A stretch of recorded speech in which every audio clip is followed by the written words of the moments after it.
Now in the last session, what we have done up to dress code, and now what we are starting with is called professional etiquettes. देखो professional etiquettes है क्या? See, professional etiquettes basically means कि एक real professional कौन है ना. अगर देखो कोई आपके संग अच्छे से बात कर रहा है, आप उससे अच्छे से बात कर रहे हो, ये तो ऑब्वियस है. लेकिन आपका एक रियल प्रोफेशनलिज्म पिक्चर में कब आता है? जब कोई आपके संग प्रॉपरली बिहेव नहीं कर रहा है, still you are behaving professionally. That shows your professional etiquettes. So how you behave is also equally important. How you dress is important. So equally important है कि आप हाउ यू बिहेव. सिर्फ degree पाने से आप प्रोफेशनल नहीं बनते. आपका क्वालिफिकेशन, आपका प्रोफेशन आपके बिहेवियर में दिखना चाहिए, and that is the part of professional etiquettes. अब ये जो टॉपिक है ना, आप जब भी पढ़ते पढ़ते बहुत थक जाओ, ठीक है, you need a fast refreshment, just read this topic. ठीक है, तो आपका एकदम फास्ट रिफ्रेशमेंट हो जाएगा. Why I am saying so, let's see this thing. अब देखो यहाँ पे ना काम का सिर्फ फर्स्ट पैराग्राफ है. That etiquettes is the fine art of behaving in front of others. It is a set of practice and forms which are followed in a wide variety of situations. Many people consider it as a branch of decorum in general social behavior. Each society has its own distinct etiquette and various culture within a society and also have a own rules and social norms. Clear? So हर एक society के एक etiquettes हैं that something have to be followed. अब यहाँ पे now they have given, institute have given you dressing etiquettes, handshake etiquettes. अब इसमें ना ये आपको रीड करना है, एंड फिर मैं आपको एक ओवरव्यू पूरा समझाऊंगा, और पढ़ते पढ़ते आपका पेट दर्द हो जाएगा हंसते हंसते. I know. Read communication etiquettes. उसके बाद में कुछ भी लिखा है इन्होंने, invitation etiquettes, dining etiquettes, and ये जो लास्ट पैराग्राफ है ना, इसको बोलते हैं मीटिंग एटिकेट्स.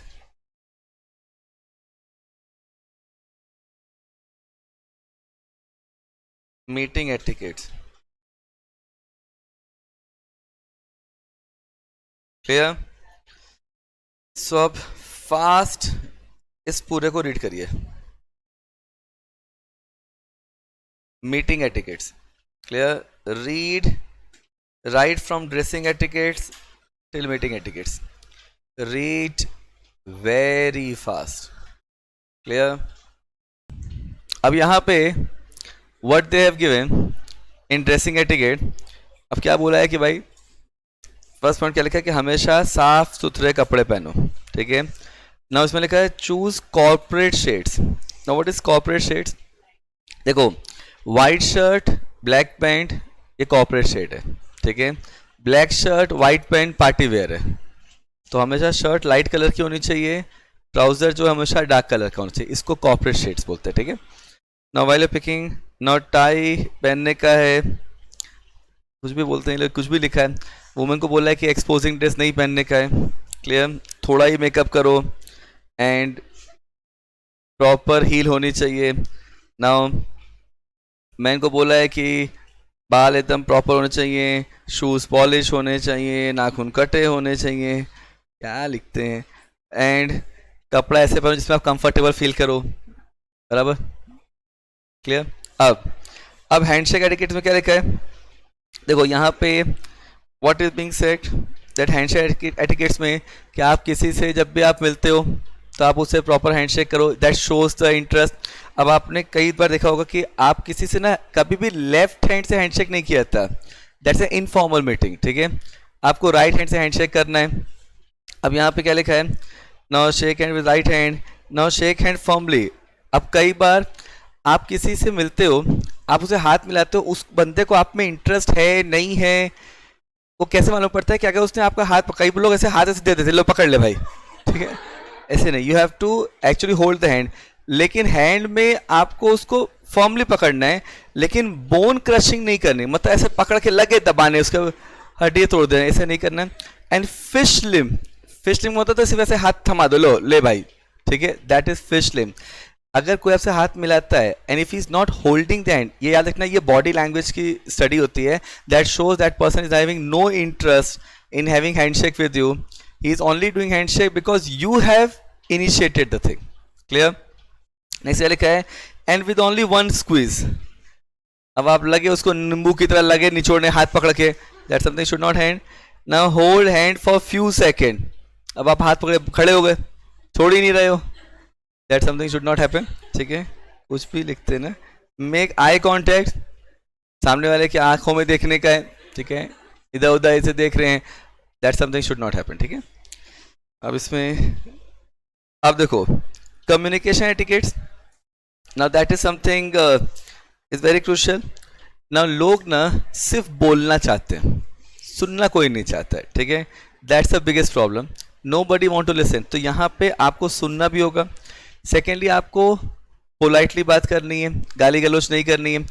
आप लोग के संग कभी ऐसा हुआ है कि नहीं हुआ, आई डोंट नो, बट मेरे संग तो हुआ है कि मेरे फ्रेंड से फ़ोन किया, या मैं कई बार फ़ोन करता हूँ और मेरे फ्रेंड से फ़ोन किया और सीधे फ़ोन उठाते, मेरे फ़ोन पे फ़ोन किया तो फ़ोन उठाते ही गाली लेने लगे. कहाँ हो बे, मर गए क्या साले हरामखोर, और मेरे पापा ने फ़ोन उठाया था. That something should not happen. आप लोग भी करते ही होंगे नहीं. अच्छा, now a good listener is always there to every client. Now while speaking over telephone, always greet the other person while starting and ending the call.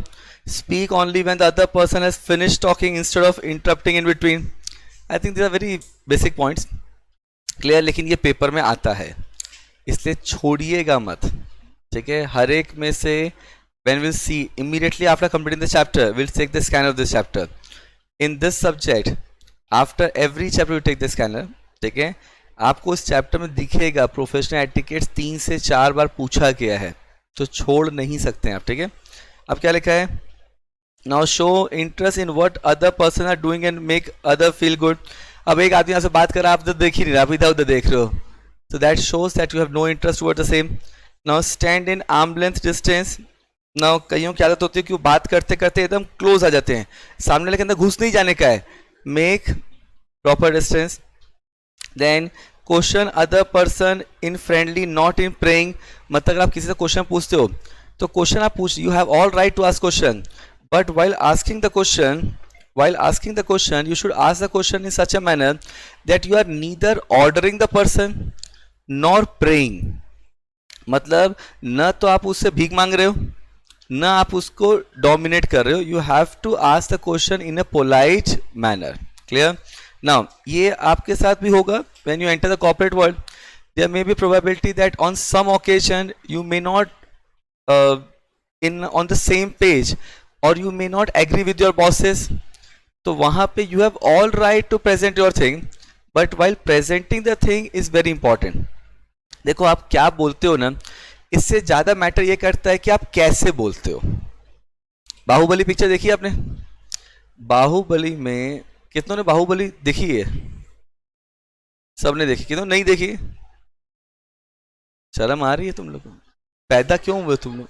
ठीक है, अब बाहुबली मूवी में, बाहुबली में वो राजमाता थी एंड वो देव सेना थी. वहां पे बाहुबली को कटप्पा ने नहीं मारा, बाहुबली को मारा सास बहू के कचकच ने. ठीक है, दोनों ने जिस तरीके से बातचीत की, अगर आपने वो सीन देखा होगा सेकेंड पार्ट में, you the way they are speaking, बहू ने सास से कैसे बात किया भरे दरबार में एंड सास ने कैसे बात किया. आप क्या बोलते हो ना, उससे ज़्यादा ये मैटर करता है कि आप कैसे बोलते हो. How you present the thing is very important, and that is where you also have to learn.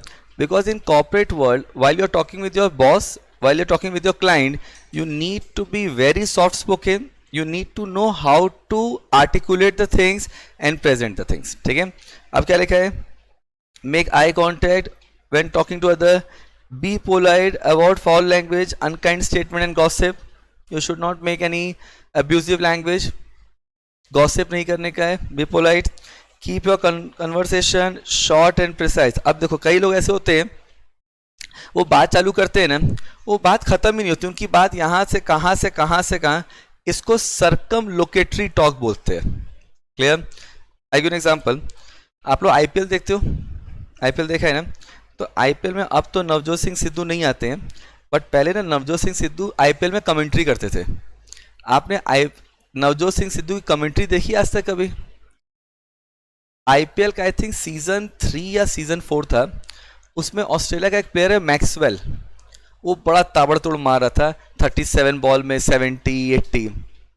तो वो एक्स्ट्रा इनिंग होती है मैच के बाद, तो वहाँ पे हर्षा भोगले, शोएब अख्तर और हमारे नवजोत सिंह सिद्धू बैठे थे, और हर्षा भोगले ने बोला कि सर आप आज मैक्सवेल की बैटिंग के बारे में आप क्या बोलोगे? अब हमारे सिद्धू साहब चालू हो गए कि जैसे सूरज को दिया नहीं दिखाया जाता, जैसे समुंदर को पानी नहीं दिखाया जाता। मतलब उस पूरे 10 मिनट में उसने बोला कि आज वो एक शेर है जो मैदान में सबको खा रहा है, किसको फाड़ूं किसको चीरूं। मतलब मैक्सवेल का नाम लेके बाकी सब बातें कर ली उसने। ये ना सरकम लोकेटरी टॉक्स होता है, आप बात चालू कुछ और करते हो और बात घूम के कहीं और चली जाती है। Clear? That something should not happen. If you are a professional you need to be polite, you need to be short and precise and to the point. Clear? इसमें ना बच्चों में गेम होता है, आई थिंक उसको whispering, Chinese whisper, कि आप एक के कान में कुछ बोलते हो, वो सामने वाला बोलता है ना। That's a very interesting way to understand कि बात चालू क्या होती है एंड एंड में उसका इफेक्ट ही बदल जाता है, कंटेंट बदल जाता है। This is something happens in every type of communication. मैं आपको कुछ बोलूँगा, आप उसको किसी और को पास ऑन करोगे तो अपना कुछ एडिशन सब्ट्रैक्शन करोगे, and by the time is reach to the final party it will be change in terms of content, context, everything. So as a professional you need to be short, precise and specific. Next क्या लिखा है? Maintain your sobriety and politeness even if the client speak something offensive और rude and avoid replying back in harsh tone. Clear? तो यहाँ पे what is being said that अगर client आपसे प्यार से बात कर रहा है, आप क्लाइंट से प्यार से बात करो, ऑब्वियस है, बट अगर क्लाइंट आपसे हार्श टोन में बात कर रहा है, now that is where you have to maintain your professionalism and have to talk in a normal manner. Clear? हो गया। नाउ इनविटेशन एटिकेट्स, अब दो क्या लिखा है? नाउ इसमें what is being said that reply by a date given the invitation so that the host or hostess know what kind of arrangement to make for the event, food is not wasted, unnecessary expense is eliminated। मतलब अब अगर आपको किसी ने party में बुलाया है तो इनविटेशन एटिकेट्स क्या है ना? यहाँ पे फर्स्ट ऑफ ऑल अगर किसी ने वो पार्टी में बुलाया, you should say thank you very much कि आपने मेरे को बुलाया। Always reach on time. अच्छा, टाइम पे पहुंचना मतलब न तो टाइम से पहले पहुंच जाना है कि पार्टी 7 बजे के आप 4 बजे पहुंच गए, बोले क्या बन रहा है देख लूँ, किचन में घुस जाता हूँ। That something should not happen. Secondly, party 7 से 10 की है तो आप सीधे 10 बजे पहुंच रहे हो ना। ये ना इंडियंस के अंदर एक बड़ी बुरी आदत है कि उनको लगता है पार्टी 7 बजे की है तो 8 बजे पहुंचने का। That habit of reaching late and living late is not shows the professionalism. Clear? अब यहाँ पे क्या लिखा है? तो खाने वेस्ट ना हो, you have to be specific in terms of date कि are you coming, not coming, everything. अब इसमें क्या लिखा है? If an RSVP card is not included, तो RSVP में RSVP क्या होता है? ये एक फ्रेंच टर्म है, तो इसको ना अंडरलाइन कर लो RSVP को। वहां लिखो it is the French term, it is the French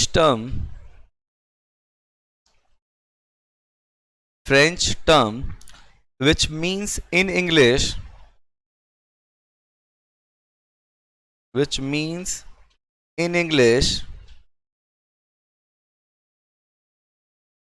please reply।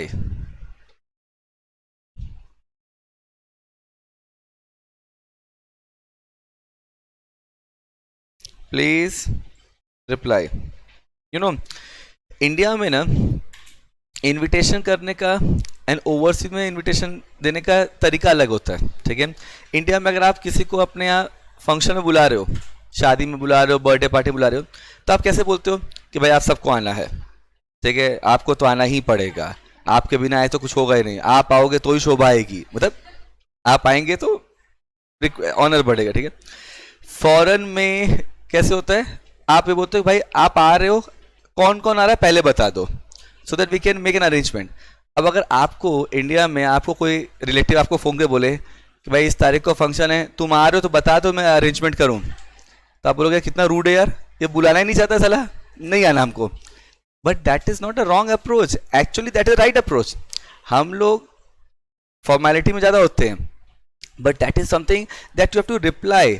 तो फ्रांस में तो यूरोपियन कल्चर में तो होता है कि अगर आप किसी को इनविटेशन देते हो तो वहाँ पे एक RSVP कार्ड होता है जिसमें बंदा साइन करके देता है कि वो आएगा। अगर वो RSVP कार्ड में साइन नहीं कर रहा है देन मतलब नहीं आएगा, मतलब there a process.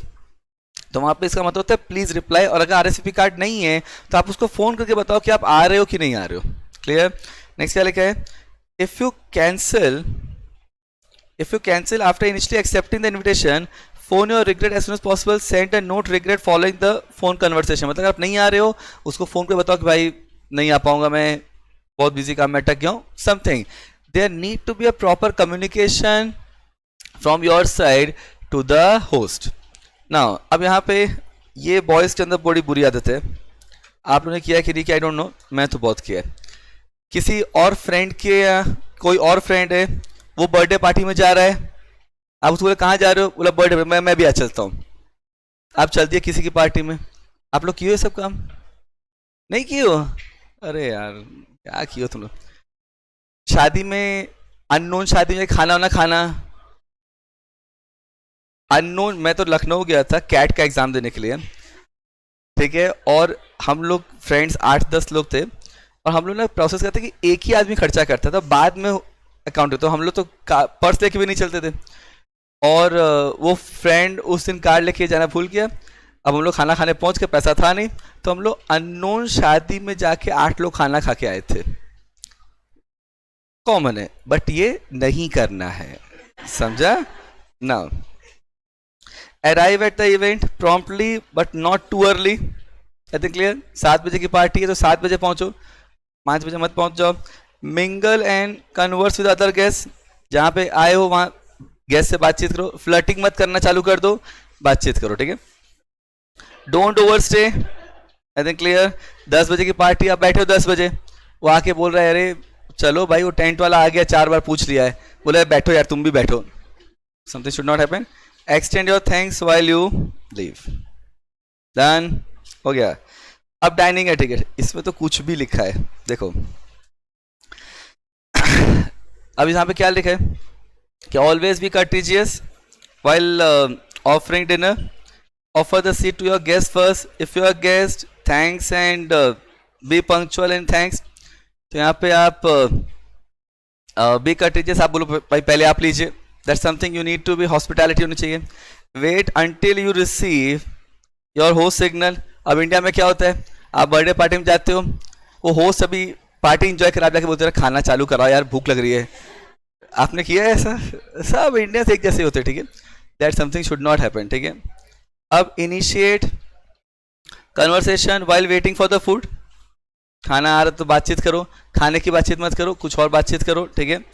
Never begin eating any course until everyone has served or host has encouraged you to do so.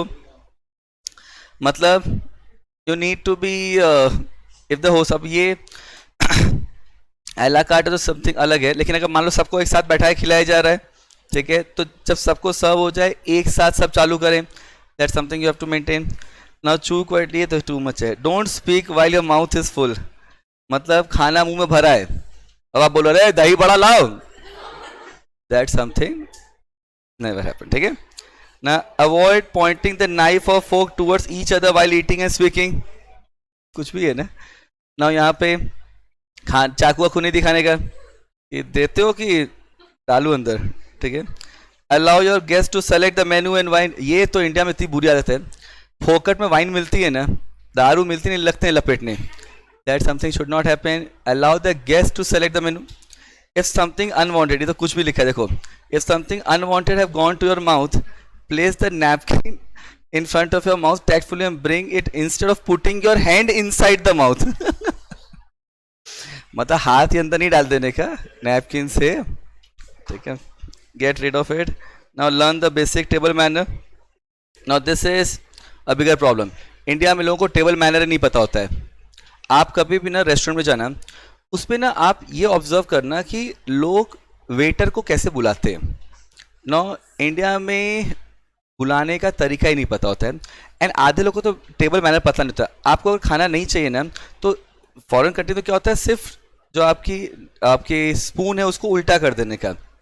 These are basic table manner. India में हम लोग की एक आदत है कि अगर हम किसी को खाना खिलाते हैं ना, तो बोलता रहता है नहीं खाएंगे नहीं खाएंगे। बोला अरे एक पूड़ी तो आपको लेनी ही पड़ेगी, एक पूड़ी खीर तो लेनी पड़ेगी। That something is a wrong habit. India में हम उसको हॉस्पिटैलिटी समझते हैं। अब आप उसको पूड़ी देने गए, बोले एक पूड़ी, बोला नहीं चाहिए, आप चल दिया आगे बढ़े, तो दैट समथिंग हम लोग ले सर भूखा रख गया। You have to be courteous hospitality, but Indians think differently actually, ठीक है। चलो हो गया। अब मीटिंग एटिकेट्स, अब ये क्या है, ये तो टू मच है। इसमें क्या लिखा है कि जब आप मीटिंग के लिए जाते हो, तो मीटिंग में फर्स्ट ऑफ ऑल मीटिंग में टाइम पे पहुंचने का ऑब्वियस है। मीटिंग में जब आप सामने वाले के बातचीत कर रहे हो, तो आपको उसमें इंटरेस्ट दिखाना है। ऐसा नहीं होना चाहिए कि वो कुछ बात कर रहा है, आप फोन पे लगे हुए हो। आपने वांटेड मूवी देखी है, कोई भी देखियो, तमिल, तेलुगु, हिंदी, सलमान खान वाली, उसमें ना एक सीन है जिसमें गनी भाई के बंदे सलमान खान से बात कर रहे हैं, और सलमान खान फ़ोन पे बात कर रहा है, कह रहे वो मुर्गी पकड़ लो, वो चप्पल चोरी हो गई होगी। No that shows a very wrong practice, that shows that you have no respect and interest towards other party. Third thing क्या लिखा है इसमें, लिखा है कि अगर आप, हाँ देखो इसमें क्या दिया है, now you must pay attention to the following general etiquettes. Always be punctual at your workplace. Now during meeting, turn off your mobile phone or put it on silent mode. It is considered extremely impolite to allow a telephone phone to ring during the meeting and take a call while sitting in the meeting. समझा? अगर आप meeting में बैठे हो, phone receive नहीं करने का, that is very unprofessionalism. Now, in case it must be a receive a phone call, it is best to discreetly excuse yourself from the meeting and take it out at a hall or private area. मतलब अगर आपको phone receive करना है, कुछ urgent है, तो वहाँ पे आप मीटिंग से बाहर निकल के फ़ोन अटेंड करो, instead of start talking in the meeting itself, ठीक है। Now when in a meeting room, always stand up to greet the seniors if they arrive after you. Now this is something ना, ये हम लोग को ना school में सिखाते थे कि जब टीचर आएंगे तो हम लोग को स्टैंड होके उनको ग्रीट करना है, बट वो स्कूलिंग के एटिकेट्स हम स्कूल में ही भूल जाते हैं। जापान में आज भी जब आप मीटिंग में जाते हो, तो अदर पार्टी हैंडशेक से पहले वो लोग स्टैंड होके ग्रीट करते हैं।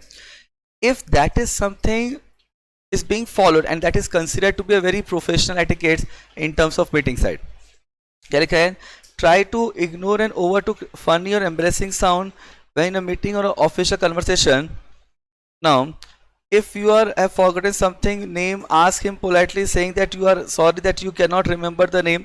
Now, this is something very common. इसलिए आजकल तो क्या करते हैं, कॉर्पोरेट मीटिंग्स में ना जो भी, और ये अपने CS इंस्टीट्यूट में जब कॉन्वोकेशन होता है, तो वहाँ पे भी आपके नाम का एक टैग दिया जाता है, so that if other party is talking with you, the other party can always identify you and talk with you with your name.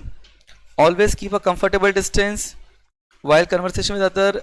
Avoid standing or sitting too close to the other person. मतलब arm length distance maintain होना चाहिए. Should be ideal to maintain to a comfort zone. Done. Clear. Now this is called meeting etiquettes. Clear. अब notes पे आइए. Now notes में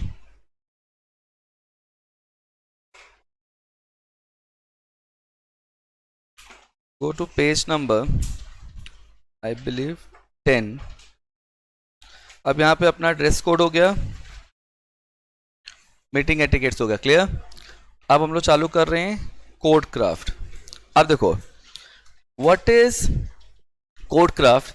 ना code craft का मतलब क्या होता है, ना code craft basically means, C what is craft. Craft का मतलब होता है किसी चीज को फ्रेम करना, किसी चीज को बनाना। That something is to be called as craft.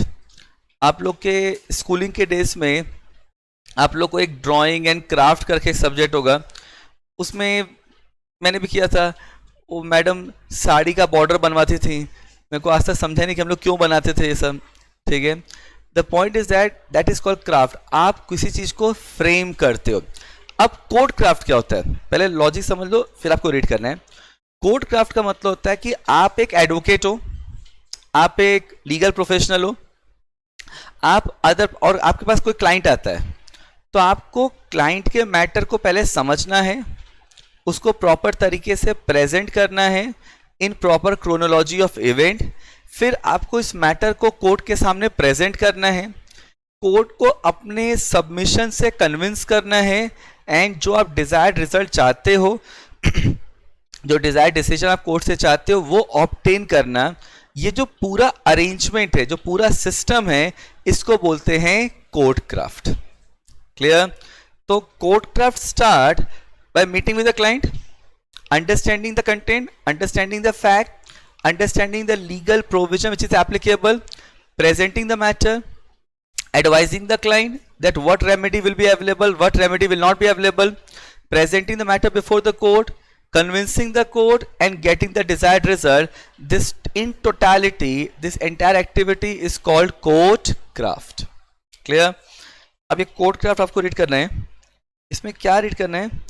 देखो, इसमें आपको ऊपर का तो पढ़ लो तो अच्छी बात है, but this is where the main things lies. Preparatory point, drafting of pleading, oral pleading while presenting your case. पहले ये 4 चीज रीड करिए. Clear? Read very fast. Clear? और ये आपको मॉड्यूल से ही रीड करना है.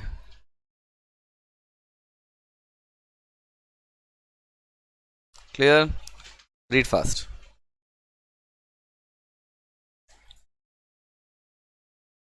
Now read fast. अब देखिए, now what is code craft talks about. Now it says that now practicing. अब इसमें ना स्टार्टिंग के 4 पॉइंट पैराग्राफ में कुछ नहीं है, सीधे हम लोग चलते हैं प्रिपरेटरी पॉइंट्स पे.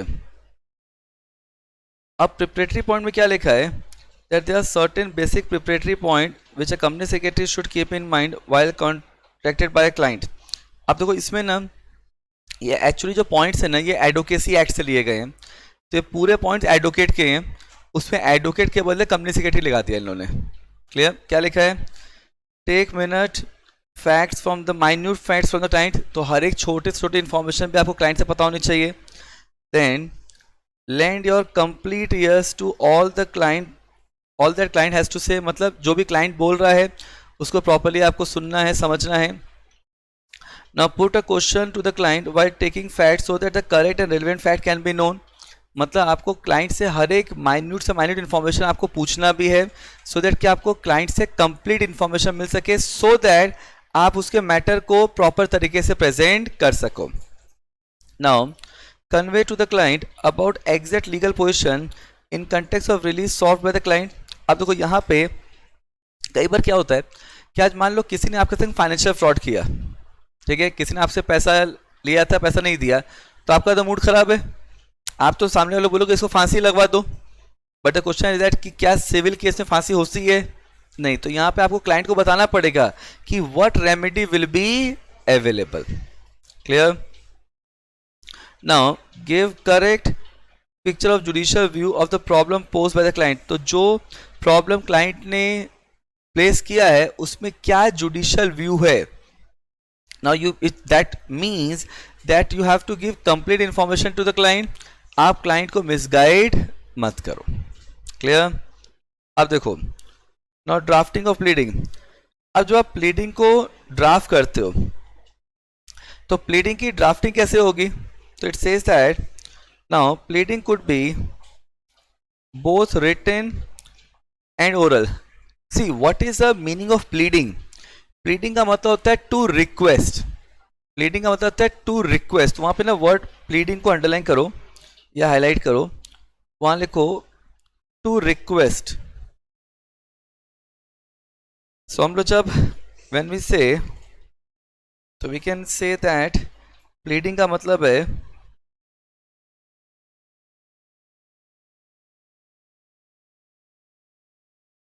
now submission or request made to the court और ट्रिब्यूनल। ना अब यहां पे अगर आप कोई सबमिशन कर रहे हो, ना अगर आप कोई सबमिशन कर रहे हैं, then that something is to be called as pleading. अब प्लीडिंग जो है वो रिटन भी हो सकता है, और प्लीडिंग जो है वो ओरल भी हो सकता है। तो इट कैन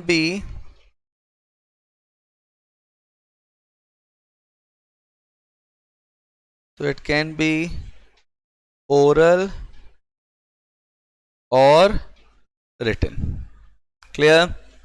तो प्लीडिंग के लिए क्या बोला है कि इट इज द सबमिशन और request made to the court और tribunal. It can be oral और इट कैन बी रिटन।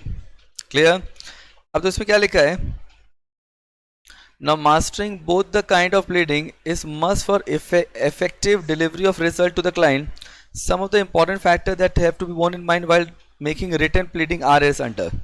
तो अगर आपको कुछ इंपॉर्टेंट पॉइंट्स याद रखने हैं प्लीडिंग करते समय, तो वो कौन कौन से हैं? फर्स्ट क्या लिखा है, now what is being said that quote relevant provisions in the petition and excerpts of observation made by the court relevant to the point. तो यहाँ पे excerpts मतलब, excerpts का मतलब होता है extract। तो excerpts मतलब extract, इसका मतलब क्या हुआ कि जब आप कोर्ट में कोई मैटर प्रेजेंट करते हो, तो अगर वैसा ही कोई मैटर किसी और कोर्ट में प्रेजेंट किया है तो आप उसका रेफरेंस देते हो, उसका आप एक पैराग्राफ प्रेजेंट करते हो कोर्ट के सामने, तो आप वहां पे एक्सट्रैक्ट प्रोड्यूस कर रहे हो कोर्ट के सामने। Then draft prayer for interview relief. अब ये चीज देखना, प्रेयर का मतलब क्या हुआ प्रेयर का मतलब रिक्वेस्ट। तो आप कोर्ट से इंटरिम रिक्वेस्ट के लिए अप्लाई कर रहे हो इन such A manner which though appear to be innocuous but satisfy your requirement. अब देखो यहां पे एक वर्ड दिया है इनोकुलस। ना इनोकुलस का मतलब क्या होता है? इनोकुलस का मतलब है कि something which is harmless, something which is innocent for the other, मतलब दूसरे को नुकसान नहीं होगा लेकिन आपको रिलीफ मिलेगा। अगर मैं कोई इमीडिएट रिलीफ के लिए अप्लाई कर रहा हूं, तो मेरे को जज को यही प्रूव करना पड़ेगा कि जज साहब अगर आप मेरे को ये इमीडिएट रिलीफ देते हो तो इससे सामने वाली पार्टी को नुकसान नहीं होगा लेकिन मेरे को बेनिफिट मिलेगा, and that is important for me. Clear? तो यहां पे इसको ऐसे करके लिख दो, हार्मलेस और इनोसेंट फॉर अदर। क्लियर? अब देखो फर्दर क्या लिखा है, no it says that do not suppress fact. No do not suppress fact मतलब आपको कोई भी फैक्ट को छुपाना नहीं है। क्लियर? नेक्स्ट क्या दिया हुआ है, highlight material fact, legal provisions and court decisions if any. So you have to highlight the material fact, you have to highlight the court decision, and that is something have to be presented. Next क्या लिखा है, state important points at the outset together with reference to the relevant provisions and judgment। मतलब आपको यहाँ पे क्या करना पड़ेगा, important facts जो हैं, जो important judgments हैं, वो भी आपको provide करने पड़ेंगे। आप लोगों ने अगर कभी कोई जजमेंट की कॉपी रीड की हो या मूवीज में देखा होगा, तो उसमें एक केस में दूसरे केस का रेफरेंस दिया जाता है, दूसरे केस के डिसीजंस को प्रोनाउंस किया जाता है, बोला जाता है, एक्सट्रैक्ट प्रोवाइड करते हैं। ये सब क्यों कर रहे हैं? सो दैट कि आप अपने मैटर को एक प्रॉपर तरीके से प्रेजेंट कर सकें। क्लियर? अब देखो अब यहां पे क्या दिया है, इफ यू आर ओपोनेंट, अगर आप ओपोनेंट हो clear. And if you are for the petitioner, तो देखो, अच्छा पेटिशन कौन फाइल करता है? पेटिशनर. क्लियर. तो यहां पे अगर आप ओपोनेंट हो तो आप क्या सबमिट करोगे? Defence written statement. तो यहां पे क्या लिखा है? File your reply to the petition at the earliest opportunity. अब ये चीज समझो. तो यहां पे what is being said that यहां पे वर्ड दिया हुआ है रिप्लाई. ना रिप्लाई मतलब written statement filed by defendant. तो रिप्लाई जो है, जो डिफेंस है, वो डिफेंडेंट सबमिट करता है. And what is required that you have to submit the defence as a defendant as early as possible. Clear. Now take all preliminary possible preliminary contentions together with reference to the relevant laws, points and judgment. इसका मतलब क्या हुआ? See, यहाँ पे एक word दिया preliminary contention. इसका मतलब क्या हुआ? Now preliminary contention basically means कि आप जब भी डिफेंस सबमिट करोगे, you have to study the submission made by the plaintiff. तो प्लेंटिफ ने जो सबमिशन दिया है, जो उसने सूट फाइल किया है, जो प्लेंट फाइल किया है, उसको प्रॉपरली आप स्टडी करोगे एंड उसके स्टडी के बेसिस पे आप अपना डिफेंस सबमिट करोगे. Clear. Now submit your reply to each paragraph of petition. मतलब यहां पे आपको हर एक पैराग्राफ ऑफ रिप्लाई को सबमिट करना है, विच मीन्स दैट आप किसी भी पैराग्राफ को, बिकॉज देखो प्लेंट में ना अभी हम लोग सूट बनाएंगे, अपील का फॉर्मेट बनाएंगे, will make a lot of format. तो यहाँ पे जब आप एक सूट का फॉर्मेट बनाते हो तो हर पैराग्राफ में एक सेपरेट फैक्ट होना चाहिए, हर पैराग्राफ में सेपरेट एलिगेशन होना चाहिए. और अगर मैं एज ए डिफेंडेंट किसी पर्टिकुलर पैराग्राफ को रिप्लाई नहीं करता हूं तो ये क्या माना जाएगा? कि मैं उस एलिगेशन को एक्सेप्ट कर रहा हूं. Clear. So what is very important that you have to submit the submission in such a way that there should not be any things missed. आपका पेटिशन का हर एक पैराग्राफ रिप्लाई होना चाहिए. क्लियर. अब देखो, now if you are a petitioner, now file your rejoinder upon receiving the reply at the earliest opportunity and this has to be done on the permission of the court, concern court और tribunal. अब देखो यहां पे एक word है rejoinder. What is rejoinder? Rejoinder का मतलब होता है it is a reply given by the plaintiff on the defense submitted by defendant. तो सबसे पहले देखो, तो यहां पे reply submitted by plaintiff. तो यहां पे रिप्लाई प्लेंटिफ सबमिट कर रहा है upon the defense submitted by defendant. Clear. इसका मतलब क्या हुआ? इसका मतलब अगर मैं सीक्वेंस ऑफ इवेंट देखूं तो सबसे पहले प्लेंटिफ क्या सबमिट करता है?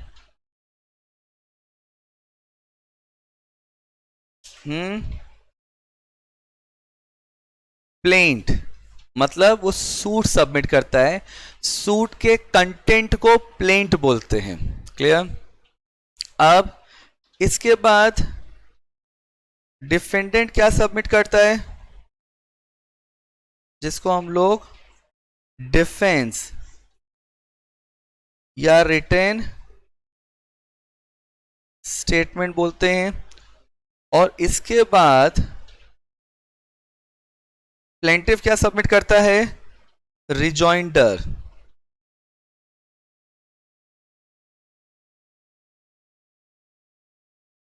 This is rejoinder. समझा? तो सीक्वेंस ऑफ इवेंट समझा? पहले सूट फाइल होगा, फिर डिफेंस फाइल होगा और फिर रिजॉइंटर। क्लियर? अब देखो, अब यहाँ पे क्या लिखा है, तो meet clearly with the specific point raise by the opponent in the reply affidavit. तो रिजॉइंटर में आपको क्या करना पड़ेगा ना, रिजॉइंटर में जो डिफेंडेंट ने अपने डिफेंस में पॉइंट रेज किए हैं वो सारे पॉइंट आपको स्पेसिफिकली कवर करने पड़ेंगे। क्लियर? डन। अब देखो, अब यहां पे there is something called oral pleading. अब ओरल प्लीडिंग क्या है? And while presenting your case. अब देखो इसमें क्या दिया है, now what is oral pleading? Oral pleading का मतलब होता है कि आप कोर्ट के सामने किस तरीके से मैटर प्रेजेंट कर रहे हो, that something is to be called as oral pleading. Now while you are making oral pleading, आप देखो नाउ जितने बड़े बड़े लॉयर्स हैं, अरुण जेटली, जनक द्वारकादास, मिस्टर राम जेठमलानी, जब वो थे तो इनके पास एक पूरी टीम होती है काम करने के लिए। But while they are presenting the matter before the court, while they are appearing before the court, what they do and what you also have to do if you go in the legal practice is that you should know the fact of the case very clearly. अच्छा, जब इतने बड़े lawyer होते हैं तो वो लोग खुद तो केस पढ़ते नहीं है, उनके पास पूरी टीम है पढ़ने के लिए, तो वो टीम उनको ब्रीफ करती है कि भाई इस केस में ये पॉइंट हुआ है, एंड व्हाट दे डू, वो लोग शॉर्ट में पॉइंट्स लिख लेते हैं। और ये हैबिट अगर आपको लीगल प्रैक्टिस में जाना है ना फ्यूचर में, तो ये प्रैक्टिस आपको अभी से बनानी चाहिए। आप जब भी कोई पैराग्राफ पढ़ते हो ना, किसी भी सब्जेक्ट का, किसी भी चीज़ का, उसका ना मटेरियल पॉइंट जो है या तो अंडरलाइन हाईलाइट कर लो या तो बाजू में पॉइंट बना लो। ये जो हैबिट है आप में से कईयों की हो भी सकती है, अगर है so that's a very good habit, particularly for those who want to go in the judicial practice. Clear? तो पैराग्राफ का एक एक्सर्प्ट, एक समरी आपको पता होनी चाहिए कि इस पैराग्राफ में क्या एग्जैक्टली बोला गया है, क्या पॉइंट रेज किया गया है।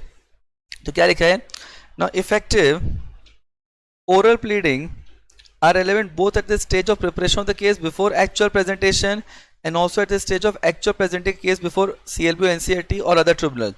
Now following aspects should be relevant at both these stages. First, preparation before presentation of case. देखो, this is very important. Preparation before presentation. See, आज आप किसी भी एथलीट को देखते हो, किसी भी सेलिब्रिटी को देखते हो, आप उसके एंड रिजल्ट को देखते हो, और ये हम ह्यूमन टेंडेंसी होती है कि हम एक सक्सेसफुल इंसान की सक्सेस को देखते हैं। हम बोलते हैं यार मुकेश अंबानी कितना पैसे वाला है, धीरूभाई अंबानी कितना पैसे वाला है। We see the end result, we never appreciate, we never see the effort taken. आज एक अमेरिका का स्विमर है, इवेंचुअली मतलब उसके पास वर्ल्ड के highest number of swimming records हैं, ठीक है। He got physical disability also, he overcome from that, but अभी उसको ड्रग्स के कुछ केसेस चल रहे हैं। बट उसने एक स्टेटमेंट दिया था, उसने वर्ल्ड का सारे स्विमिंग के रिकॉर्ड अकेले तोड़े हैं। देयर वाज एक फोटो भी उसकी, इसका मुझको नाम देखना पड़ेगा, एक फोटो है गूगल में, उसमें ना उसने सिर्फ गोल्ड मेडल पहने हुए, एक ओलंपिक्स में उसको कितने गोल्ड मेडल मिले। उसने बोला था कि ये ओलंपिक में 10 दिन परफॉर्म करने के लिए उसने लास्ट 10 साल एफर्ट लिया है। तो what is important that your process, your effort, what you have taken is matter more, your preparation matter more than your presentation. Clear? आप हम सब रैंकर बनना चाहते हैं, बराबर ना? कहीं दिल में हमारी इच्छा जरूर है कि हम रैंकर बने। जो रैंकर हैं अच्छी बात है, जो नहीं है वो चाहते हैं रैंकर बनना। But the question ask to yourself कि आपको जो एंड रिजल्ट चाहिए, क्या उसकी प्रिपरेशन हो रही है आज? सी, इंस्टीट्यूट ने तो आपको डेट बता के रखी है ना कि एग्जाम कब होने वाला है, बराबर। ऐसा तो है नहीं कि मॉक एग्जाम लेने वाले, आपको डेट पता है, आपको टाइम पता है। Is the preparation going in the right direction? If the answer comes yes, then result will definitely going to be the right only. If the preparation is not going in right direction, you can never expect the right result. अगर आप preparation नहीं करोगे और आप result expect करते हो तो you are a day dreamer, nothing more than that. समझा? तो क्या लिखा है, प्रिपरेशन बिफोर प्रेजेंटेशन। समझ रहे हैं? अब देखिए, now carefully read your petition, provision of law and judgment. अच्छा, जो भी केस है उससे रिलेवेंट जो भी रिलेटेड फैक्ट्स हैं, उससे रिलेटेड जो भी प्रोविजंस हैं, उन सबको प्रॉपर्ली रीड करना, एनालाइज करना, उससे रिलेटेड जो भी जजमेंट्स हैं उसको रीड करना, because that will all help you to present and prepare the case. Next क्या लिखा है? Note down relevant points on a separate sheet of paper together with the relevant pages of the compilation. So what is important that जो भी relevant points हैं उसको note down कर लो, so that at the last minute you only have to refer those points. Clear? Keep copies of the judgment to be relied up ready for the court and for your opponent. इसका मतलब क्या हुआ? ये आप लोगों ने movies में देखा होगा कि जब आप कोर्ट में कोई जजमेंट आप किसी कोर्ट में आपने किसी केस का रेफरेंस दिया, तो वहां पे जो कोर्ट मस्टर बैठा होता है ना, जो कोर्ट में जो है उसको ना वो कॉपी प्रोवाइड करते हो, जिससे कि आप ये एस्टैब्लिश कर सको कि आप जो बोल रहे हो वो एक्चुअली वहां पे है. Clear? This are the parts of oral pleading. अब यहाँ पे what is being said that while presenting your case, अब देखो इसमें क्या लिखा है? Now submit a list of citation. Now submit. अब देखिए यहां पे एक वर्ड लिखा है submit a list of citation. अच्छा, व्हाट इज साइटेशन? ये वर्ड सुने? नहीं नहीं नहीं, citation, see citation if you are saying reference, it's a very simple और generic answer you are giving. When we use the word citation as legal context में, इसका मतलब होता है कि आप एक केस का पाथ बताते हो कि अगर मान लो एक केस कोर्ट के सामने प्रेजेंट किया गया है, ठीक है, आपको वो केस पूरा रीड करना है, तो वो केस आप कहां से रीड कर सकते हो? आई गिव एन एग्जांपल, और ये आपने देखा भी होगा, जस्ट दैट कि आपने कभी उतना ध्यान न दिया. साइटेशन में आपने देखा होगा केस ऐसे लिखा होता है ए वर्सेस बी, दो पार्टीज का नाम है. अब यहां पे 1968 SC AIR 796 कुछ भी, ठीक है. ये क्या है? देखो इसमें ए जो है ना वो कौन है? प्लेंटिफ या पेटिशनर, जिसने केस फाइल किया है, ठीक है. बी क्या है? जिसके अगेंस्ट में केस फाइल किया गया, डिफेंडेंट या रेस्पोंडेंट. अच्छा, ये केस का जजमेंट किस साल में आया था? 1968 में. किस कोर्ट ने दिया था? सुप्रीम कोर्ट ने. कहां पढ़ सकते हो? All India report. कौन से पेज नंबर पे? Page number. मतलब ये पूरा आपको पाथ दे रहा है जो ये बताता है कि ये केस अगर हम लोग को पढ़ना है तो कहां पढ़ सकते हैं.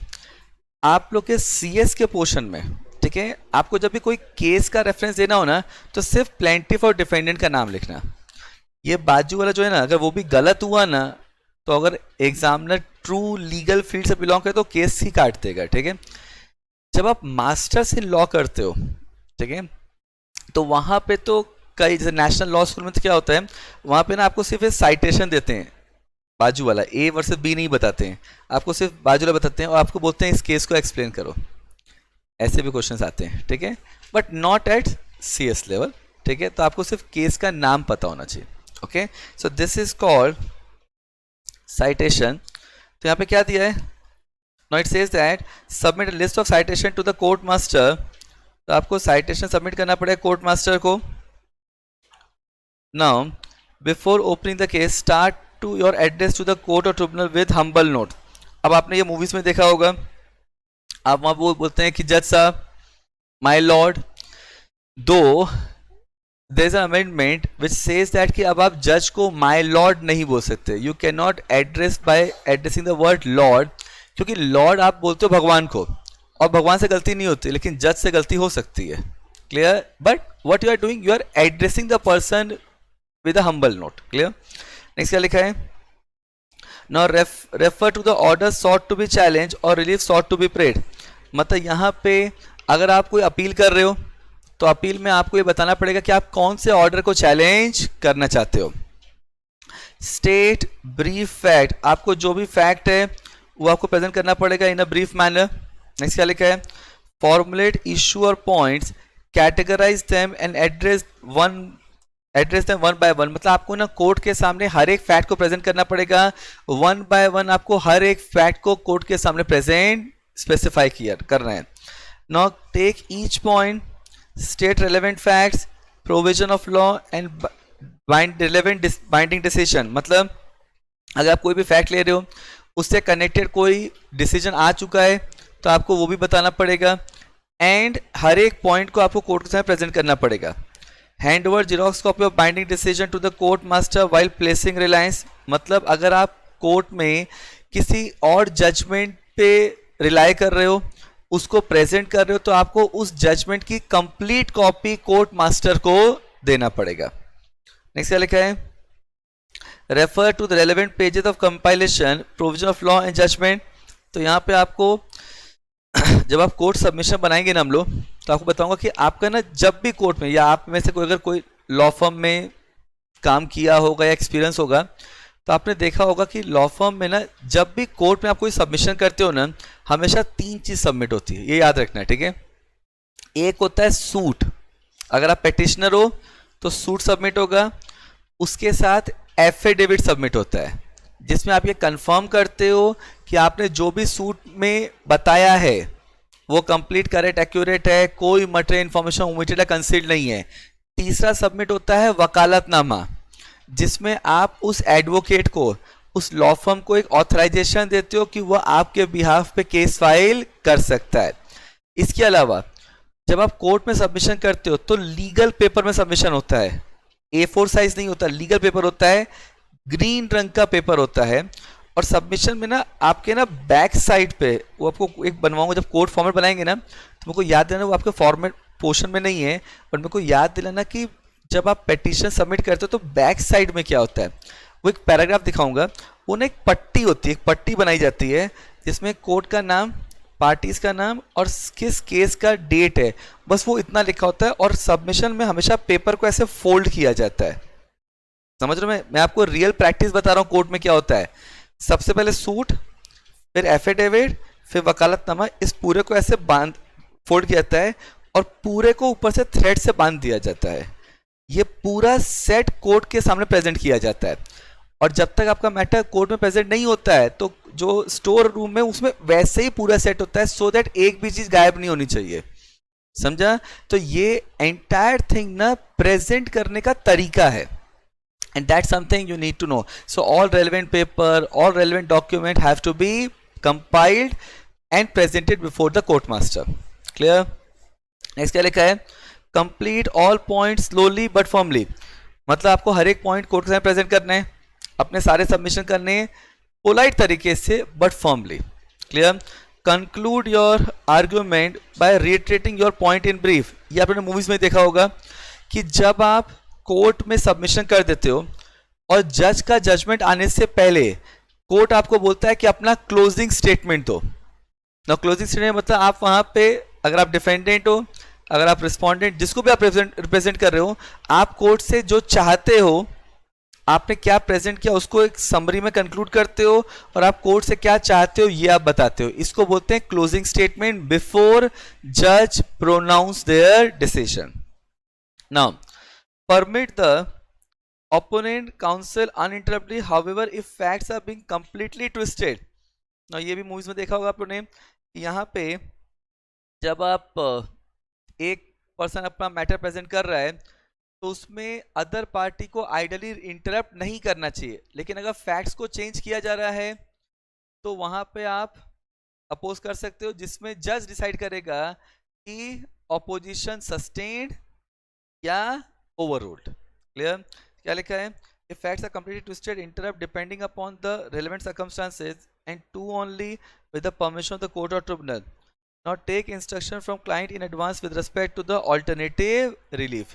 So if you are asking for the relief, which court is not willing to provide to you, then what alternative relief you may ask for from the court, that also you have to obtain permission from the client. आप खुद voluntarily decision नहीं लोगे. Done. I don't think so कुछ लिखवाने की जरूरत है. Clear? चलिए अब यहाँ पे read as regard advocacy. हाँ बस as regard advocacy read करना है, conduct मत पढ़ना. उसके बाद important principles and advocacy tips. ये जो है ना ये important है, advocacy tips. Clear? So read this entire part and read fast. अब यहाँ पे पहले एक चीज लिखो, write separately, advocacy include, 4 point है, ठीक है. एडवोकेसी इंक्लूड, बोलू, लिखिए. Advocacy include, first point understanding the case. Advocacy include, first point क्या है, understanding the case. Clear? Second point लिखो, drafting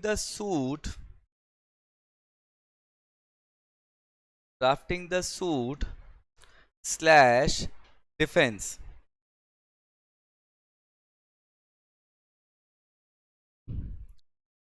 third, presenting the case before the court slash tribunal. Presenting the case before court slash tribunal.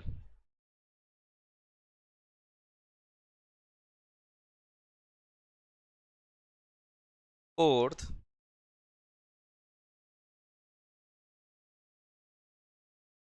getting desired decision from the court.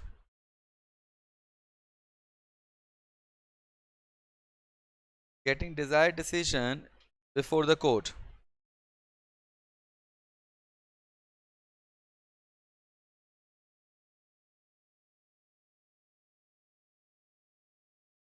Done. ये 4 point जो है ना इसको बोलते हैं advocacy. Clear?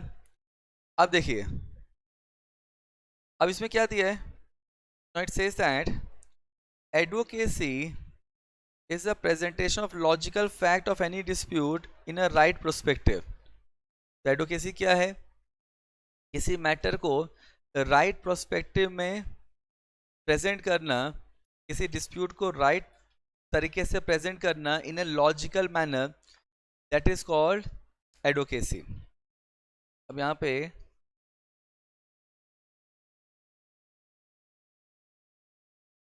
अब क्या दिया है, now it employs the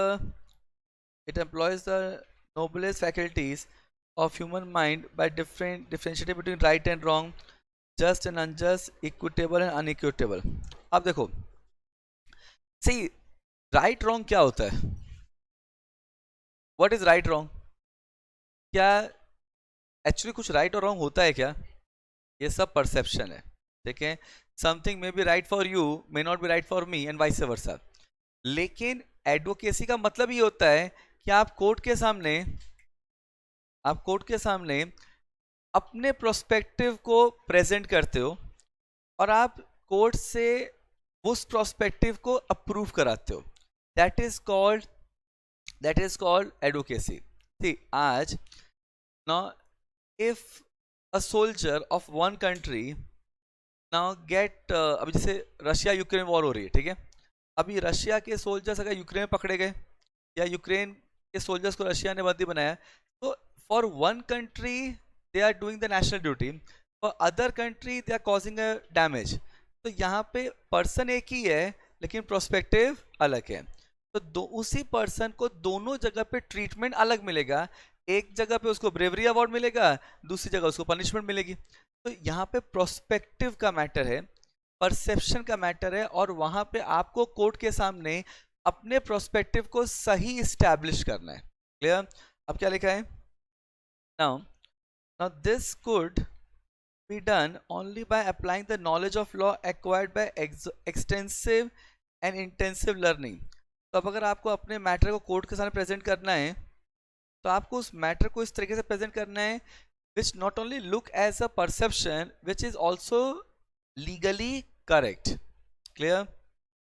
now ये क्या लिखा है? now company secretaries should be able to formulate and present a coherent submission based on fact, general principle and legal authority in a structured, concise and persuasive manner।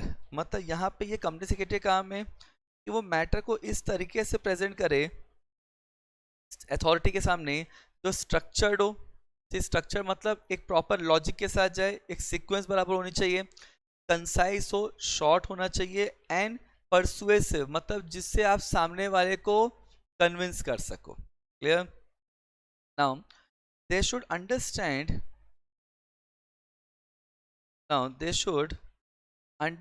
the crucial importance of preparation, and the best way to undertake is to able to demonstrate an understanding the basic skill in the presentation of the case before the tribunal।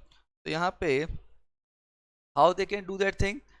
now they have to present the matter before the court or tribunal in a proper manner। और वो कैसे कर सकते हैं? जब आप चीज़ों को प्रॉपर तरीके से प्रेजेंट कर सकते हो। एक चीज़ याद रखना, आप तब तक ना किसी को कन्विंस नहीं कर सकते किसी चीज़ से, किसी फैक्ट से, जब तक आप खुद उस चीज़ से कन्विंस ना हो जाओ। जब आप किसी चीज़ से कन्विंस हो ना, तो आप किसी को मोटिवेट कर सकते हो। मतलब अगर आज आप एक बिजनेस चालू करने जा रहे हो, ठीक है, आपके दिमाग में विजन है, आप चाहते हो कि लोग आपसे जुड़ें, उस विजन के साथ जुड़ें। बिकॉज एक चीज़ रखना, अगर आपको जल्दी कहीं पहुंचना है ना, तो अकेले भागो। अगर आपको लंबे समय तक आगे रहना है तो टीम के साथ चलो। It is always the team that matters a lot. So what is important that अगर आपको टीम को अपने साथ रखना है, तो what is very crucial that you have N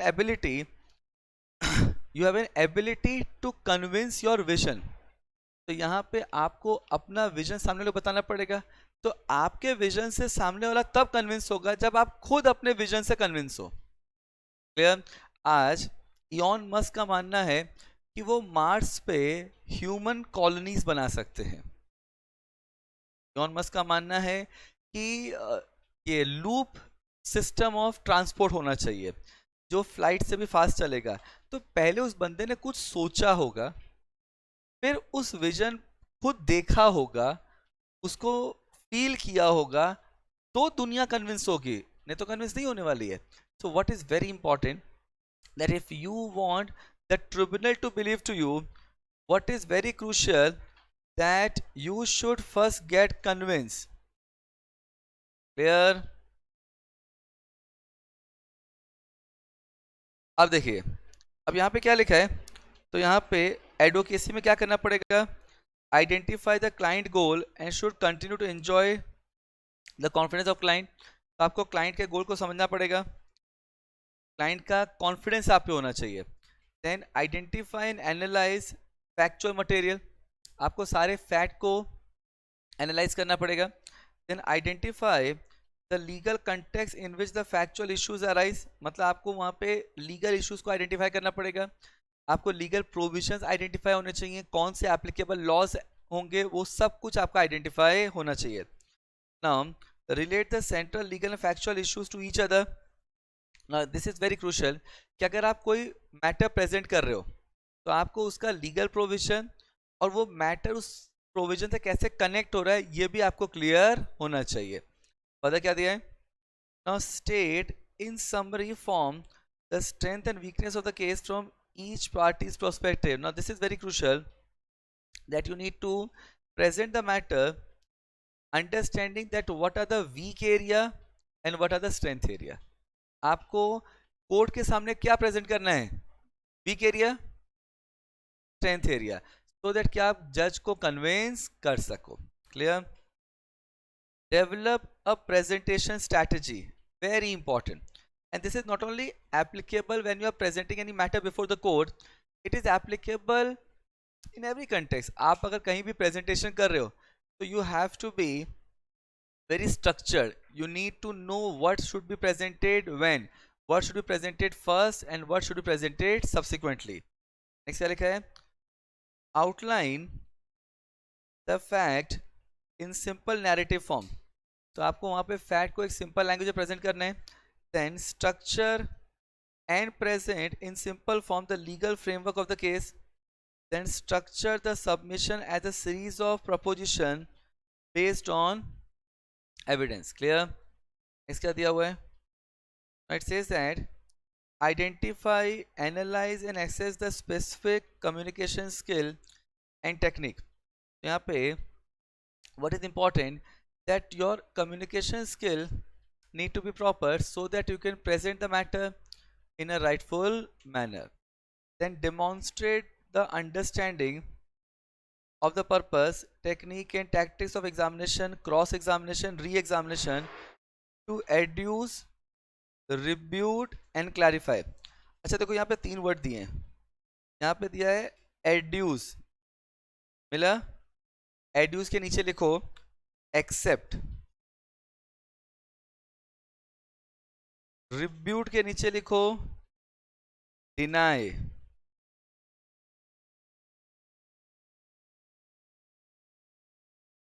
and clarify के नीचे लिखो एक्सप्लेन।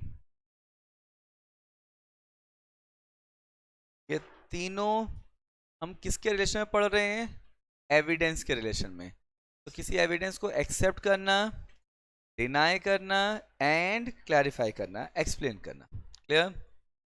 इसका लिखा है not demonstrate an understanding of the professional ethics, etiquettes and convention of advocacy. Clear? These are called important points on advocacy.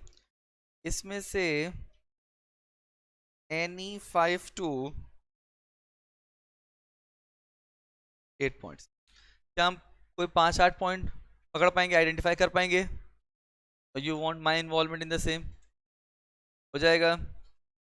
चलो अब देखो, अब यहाँ पे what is being said that important principles क्या है? तो some of the important principle advocacy company secretary should observe include. क्या एडवोकेसी के इंपॉर्टेंट प्रिंसिपल्स हैं? First, act in the best interest of the client. तो आपको क्लाइंट के interest में काम करना है, that is one thing. Second, act in accordance with the client wishes and instruction. तो आपको क्लाइंट के इंस्ट्रक्शन को फॉलो करना है, किसी और के इंस्ट्रक्शन को फॉलो नहीं करना है। Now keep the client properly inform. आप कुछ भी कोर्ट में सबमिशन करने वाले हो, client should be properly inform. ऐसा नहीं होना चाहिए कि क्लाइंट के लिए वो एक सरप्राइज एलिमेंट हो जाए। Clear? Now carry out instruction with diligence and competence. इसका मतलब क्या हुआ कि आपको क्लाइंट के इंस्ट्रक्शन को फॉलो करना है प्रॉपर तरीके से, प्रॉपर डिलिजेंस के साथ। Now act impartially and offer Frank independent advice. तो यहाँ पे आपको क्लाइंट को एक इम्पार्शल तरीके से एडवाइस देना है, फ्रैंक तरीके से। And maintain client confidentiality, very important. आपको क्लाइंट से जो भी इंफॉर्मेशन मिल रही है वो आपको कॉन्फिडेंशियल तरीके से मेंटेन करना पड़ेगा। क्लियर? अब देखिए, नाउ अब एडवोकेसी टिप क्या बोलता है? एडवोकेसी टिप सेज दैट एक कंपनी सेक्रेटरी को, एक लॉयर को क्या एडवोकेसी प्रिंसिपल्स को फॉलो करना पड़ेगा, that is to be called as advocacy tip. अब उसमें क्या लिखा है? Some of the tips given by legal excerpts which professional like company secretary should bear in mind while appearing before tribunal or other quasi judicial bodies are given here below. Now they say while pleading a judge, in your pleading look for clarity। मतलब तो यहाँ पे आप जब court के सामने कोई matter present करते हो तो आपको किन चीज़ों को ध्यान में रखना पड़ेगा? पहला, clarity. This is very important. जज आपसे क्या चाहता है? There need to be clarity. कि आप जज को क्या बोलना चाहते हो ये आपको क्लियर होना चाहिए, एंड जज should not get confuse, they should get convince. Clear? तो वहां पे क्लैरिटी होना चाहिए। क्यों? बिकॉज जज का टाइम लिमिटेड है, उसके पास फालतू टाइम नहीं है, तो उससे टाइम पास मत करो, स्ट्रेट फॉरवर्ड बात होनी चाहिए। क्लियर? सेकंड क्या लिखा है? क्रेडिबिलिटी। ना क्रेडिबिलिटी मतलब सी एक ह्यूमन साइकोलॉजी है कि हम जिसको क्रेडिबल मानते हैं ना उसकी बात को सही मानते हैं। मतलब क्या हुआ, आज अगर Ratan Tata, we all respect Ratan Tata like anything, अब रतन टाटा आके अगर कुछ बोलें, क्लियर, तो हम उनकी बात मान लेंगे। क्या आप उनसे फैक्ट चेक मांगोगे? क्या आप उनसे इन प्रिंसिपल बाय डिफॉल्ट हम उनकी बात मान लेंगे। क्लियर? ऐसा हो सकता है कि वो गलत बात बोलें, लेकिन हम लोग इन प्रिंसिपल उनकी बात मान लेते हैं। आई give an example, now that is your communication skill. Clear? Again देखो, ये मैं एग्जांपल दे रहा हूँ विद नो पॉलिटिकल क्रिटिसिज्म और पैट्रोनेज। ओके, सिर्फ एग्जांपल है। जब मोदी जी कोई स्टेटमेंट बोलते हैं ना, मोदी जी का ना क्राफ्ट पे इतना जबरदस्त कंट्रोल है ना कि मतलब उनको पता है कि किस ऑडियंस को किस तरीके से प्रेजेंट करना है। मोदी जी की क्वालिफिकेशन से कोई लेना देना नहीं है ना, ही उनका कम्युनिकेशन क्राफ्ट पे जबरदस्त होल्ड है। ठीक है? अब मोदी जी जब कोई चीज़ बोलते हैं ना, इंडिया में नहीं ग्लोबल प्लेटफॉर्म पे भी, तो लोग उनको सुनते हैं एंड उनको मतलब and his style is amazing. Modi ji से किसी ने पूछा था कि आई थिंक प्रसून पोस्ट है, बहुत फेमस है, उसने पूछा था कि मोदी जी आप कैसा चाहोगे कि फ्यूचर जनरेशन आपको कैसे याद करे, इतिहास कैसे आपको याद करे? तो उन्होंने जो आंसर दिया था ना, इट वाज सो अमेजिंग। उन्होंने बोला था कि आपको पता है वेद किसने लिखे हैं? देखो बात कहाँ हुई, उनसे पूछा गया कि आप कैसे चाहते हो कि दुनिया आपको कैसे याद रखे आपके जाने के बाद, 10 20 25 50 साल के बाद? उन्होंने बोला कि आपको पता है वेद किसने लिखे हैं? इसको नहीं पता। बोला कि दुनिया के सबसे पहले ग्रंथ जो आज से 10,000 साल पहले लिखे गए थे, आज भी साइंस, मॉडर्न साइंस वेद को फॉलो करता है, मेडिसिन साइंस वेद को फॉलो करता है, इट इज सो स्टैब्लिश्ड। बोला वेद किसने लिखे थे पता है? बोले नहीं। बोले जब दुनिया को वेद जैसी चीज नहीं पता, तो मोदी तो बहुत तुच्छ इंसान है। मतलब क्या हुआ, प्रेजेंटेशन देखो किस तरीके से घुमा के अपनी बात को प्रेजेंट करना है, इसको बोलते हैं आर्टिकुलेशन स्किल। अब मोदी जी जब स्टेटमेंट देते हैं ना, तो हम उसकी बात को बाय डिफॉल्ट सच मान लेते हैं, बराबर? यही राहुल गांधी जी, ठीक है, जब राहुल गांधी जी कोई सेंस की भी बात करते हैं ना, हमको लगता है यार क्या बोल रहा है ये ना क्रेडिबिलिटी का कॉन्सेप्ट है। क्लियर? विपिल गोयल करके एक कॉमेडियन है, उसने एक स्टेटमेंट दिया था कि अगर राहुल गांधी किसी का राइट हैंड है ना, तो मतलब वो पर्सन लेफ्टी है। समझा? क्रेडिबिलिटी का क्वेश्चन है। अब मोदी जी ने एक स्पीच दी थी पार्लियामेंट में, इतनी बकवास स्पीच थी ना, लेकिन तो भी पब्लिक ने खूब तालियां पीटी। एंड वो स्पीच आप ध्यान से लॉजिकली सुनोगे ना, तो आपको लगेगा क्या बोल रहा है बंदा। उनसे ना अनएम्प्लॉयमेंट का क्वेश्चन पूछा गया, तो उन्होंने जो डेटा निकाला, उन्होंने बोला कि इंडिया में इस साल लास्ट फाइनेंशियल ईयर में मान लो 1,000 कंपनी सेक्रेटरीज बने, ठीक है, उसमें से 1,000 में से कम 60% ने खुद की प्रैक्टिस चालू की। एजम्पशन 60% प्रैक्टिस चालू की। अच्छा प्रैक्टिस चालू किया तो कम से कम 2 लोग को तो रखा होगा, तो इसका मतलब 500 इंटू 2,000 लोग को जॉब मिल गई। इस तरीके से कुछ 15-16 मिलियन लोगों की जॉब दिखा दिया। क्या ऐसा स्टेटमेंट, लेकिन तो भी पब्लिक ने उसको ऑब्जेक्ट नहीं किया। क्यों? It is the credibility question. समझ रहे? सो यहाँ पे व्हाट इज इंपॉर्टेंट, अगर आप देखो कोर्ट में, इसलिए ना लीगल प्रैक्टिस में ना जब तक आपके बाल ग्रे नहीं हो जाते ना, तब तक आप पैसा कमा नहीं पाते हो। जितनों को लीगल प्रैक्टिस में जाना है, याद रखना पहले 5 साल तो आप अपने सीनियर का बैग पकड़ के ही चलने वाले हो। And I am very serious on this. Litigation practice में ना पहला 5 साल तो आप सिर्फ अपने सीनियर का बैग पकड़ के आगे पीछे भागोगे। फिर आपको स्मॉल मैटर कोर्ट में 138 के चेक बाउंसिंग के चिंदी पिंदी केस आपको दिए जाएंगे। जब आप वहां पे अच्छा परफॉर्म करोगे, फिर धीरे धीरे लीगल प्रैक्टिस में ना पहला 10 साल ना बहुत स्ट्रगलिंग होता है, लेकिन उसके बाद जो पैसा होता है ना वो आप काउंट मतलब कैपेसिटी बियॉन्ड हो जाता है, मतलब फिर आपकी पर हियरिंग की फीस, आपकी मीटिंग की फीस जाती है। जनक द्वारकादास पर hearing fees 20 lakh rupees, mister Ram Jethmalani पर हियरिंग फीस 35 लाख रुपीस। मतलब राम जेठमलानी जी अगर कोर्ट में जाते हैं, जनक द्वारकादास जी कोर्ट में जाते हैं, अगर सामने एक वर्ड भी नहीं बोला और सामने वाली पार्टी ने बोल दिया कि भाई हमें अगली हियरिंग चाहिए, तो 20 लाख रुपया जनक द्वारकादास जी को देना पड़ेगा पर हियरिंग, चाहे वो हियरिंग 10 मिनट की हो। और उनका भी एक स्लॉट होता है बड़े लॉयर्स का कि 1 घंटे से ऊपर हियरिंग होगी तो उसको 2 हियरिंग मानेंगे। तो एक दिन गए तो और मान लो केस 4-5 घंटे चल गया तो उनकी 5 हियरिंग होगी तो 1.5 करोड़ रुपया छप गया। समझ रहा है? इस तरीके से इनकी पर डे की इनकम होती है।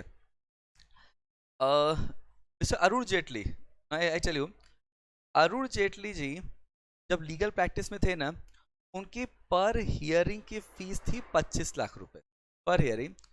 और जब आप अरुण जेटली से जब मिलने जाते हो ना, बहुत बड़े प्रोमिनेंट लॉयर इंडिया के, अगर आप अरुण जेटली से मिलने गए, आपका केस उन्होंने सुना, ठीक है, और उन्होंने अगर आपके केस को ना बोल दिया कि नहीं नहीं यार ये सब तो केस नहीं लड़ेंगे, तो 2.5 लाख रुपए आपको पे करना पड़ता है। ठीक है?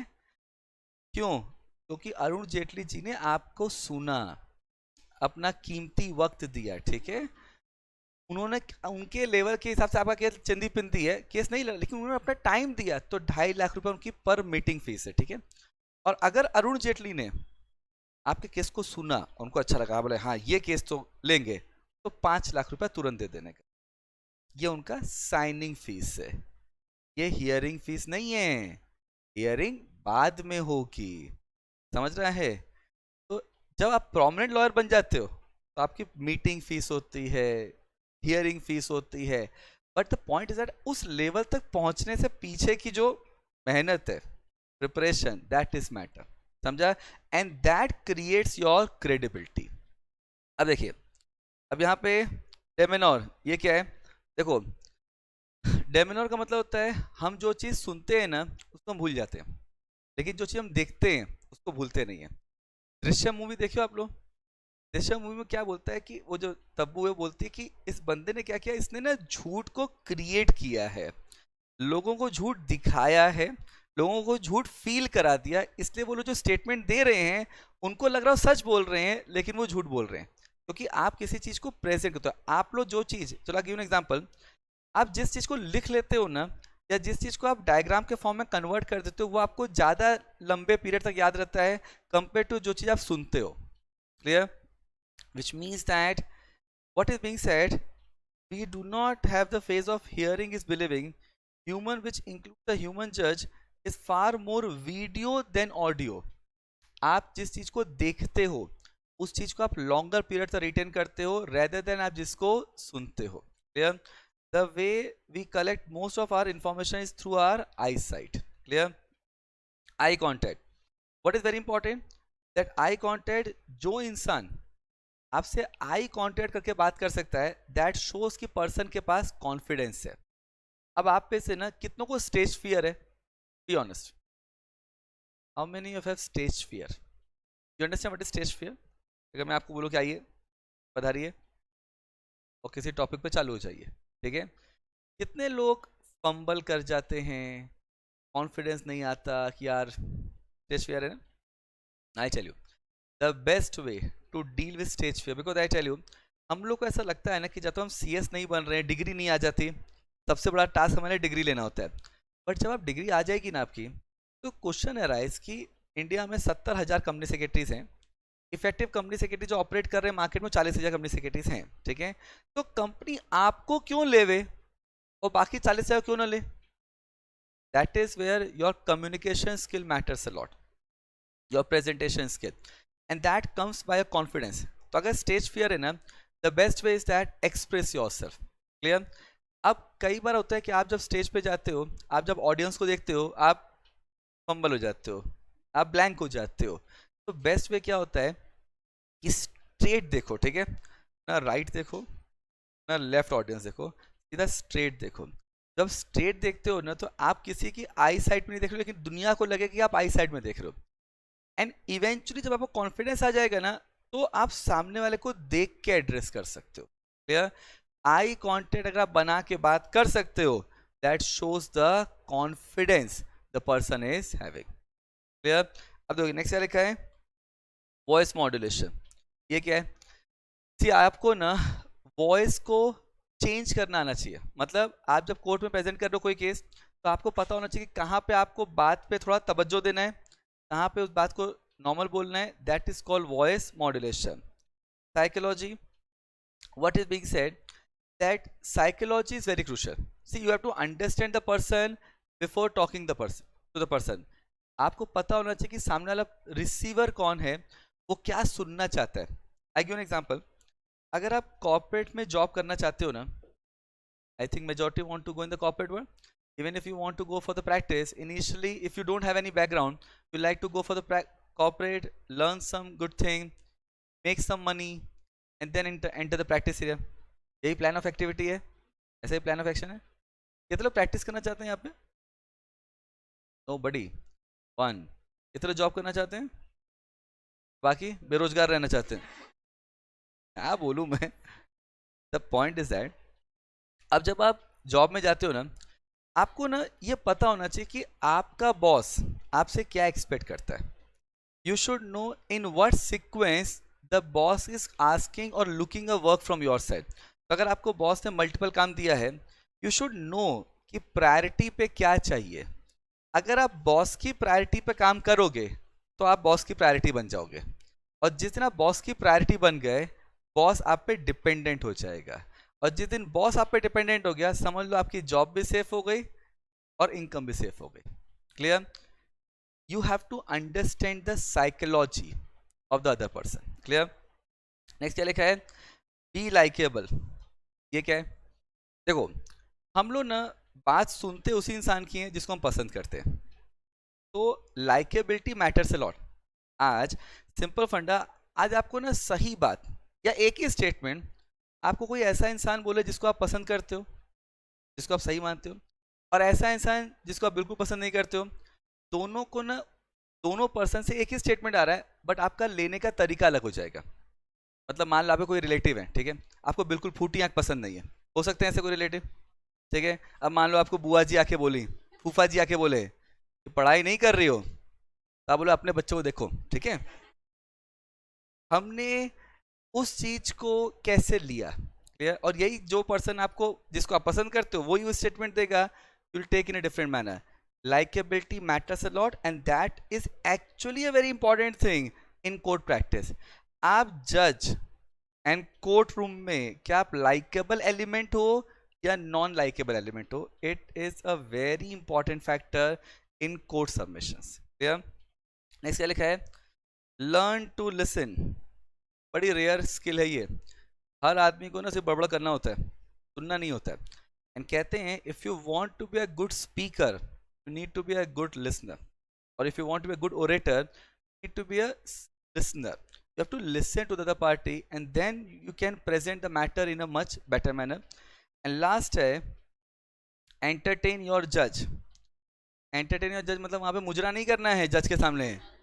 You need to know how to make the environment friendly. अगर कोई हैवी डिस्कशन चल रहा है, उसको किस तरीके से लाइट किया जाए, that is called entertain your जज। डन? ये पेपर में आता है question, advocacy tips. Clear? Done? अब यहां पे क्या दिया है, now we are moving towards a topic called rule of adverse influence. ठीक है, नाउ ये सब टॉपिक ऐसे है ना, अगर आप मॉडल से पढ़ोगे ना, तो आपको लगेगा पता नहीं कौन सी लैंग्वेज में लिखा है। आपको भी दिखाऊंगा कुछ टॉपिक, और कुछ तो मैं रीड भी कराऊंगा। हम लोगों ने उसको नोट्स में एकदम सिंपल कर दिया है, ठीक है, तो आपने नोट से पढ़ा तो सफिशिएंट है, बट वो लैंग्वेज ही अलग लेवल की है। अगर आप मॉडल से पढ़ते हो, तो rule of adverse influence actually यहां से चालू होता है। This 2 paragraph is the concept of rule of adverse influence. ठीक है, first paragraph rule of adverse influence नहीं है, वो एविडेंस की डेफिनेशन है जो प्रीवियस टॉपिक है, मतलब इससे पहला टॉपिक। ठीक है, अब देखो, तो ये जो पैराग्राफ है ना, समझा ना मैं क्या बोल रहा हूं? ये पैराग्राफ इसके नीचे का है। क्लियर?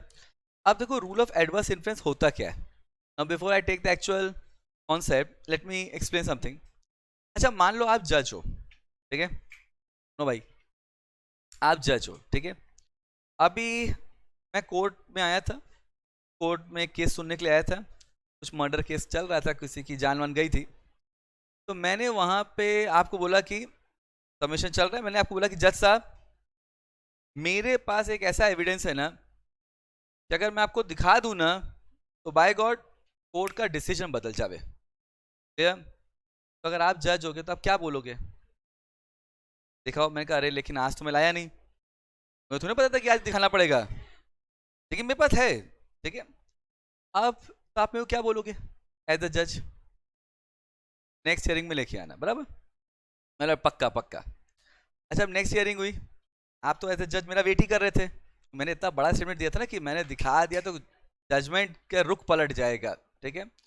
अब जब मैं नेक्स्ट हियरिंग में आया तो आपने जाते में से बोला कि अरे वो एविडेंस लाए. मैंने कहा शिट यार, अरे यार बाय गॉड दिमाग में था, घर से निकलते निकलते रह गया साला. ठीक है.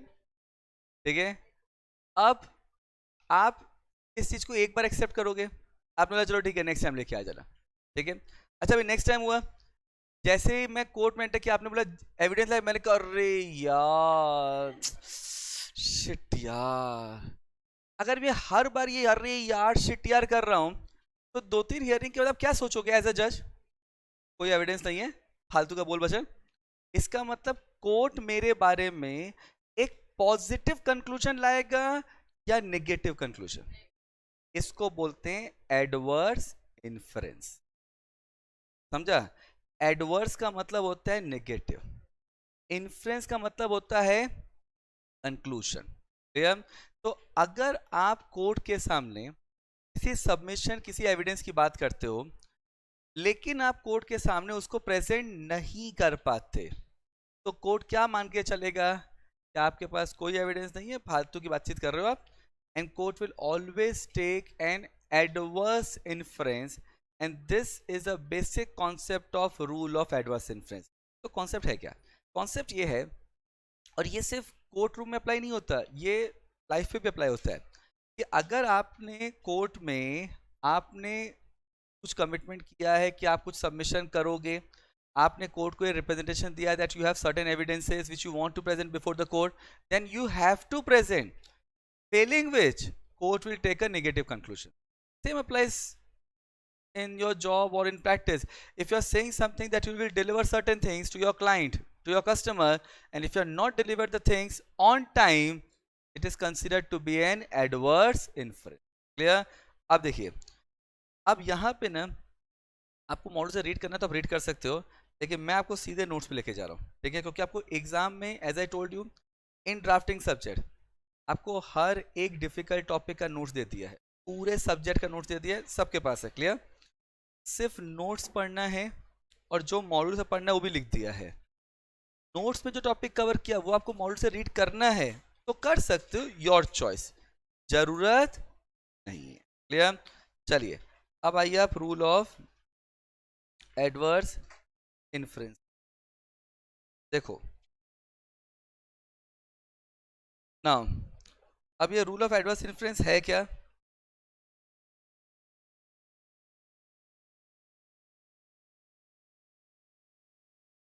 है इंपॉर्टेंट टॉपिक.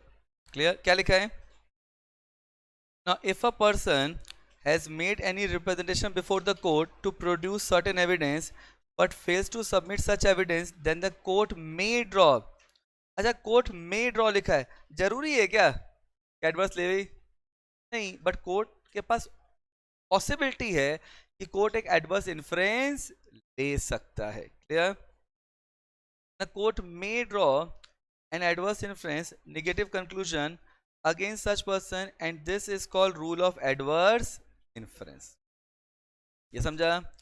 अब यहाँ पे जो केस का नाम है जिसमें ये कॉन्सेप्ट आया गया था उसका नाम था Shefali Bhargava versus Indraprastha Apollo hospital and another's.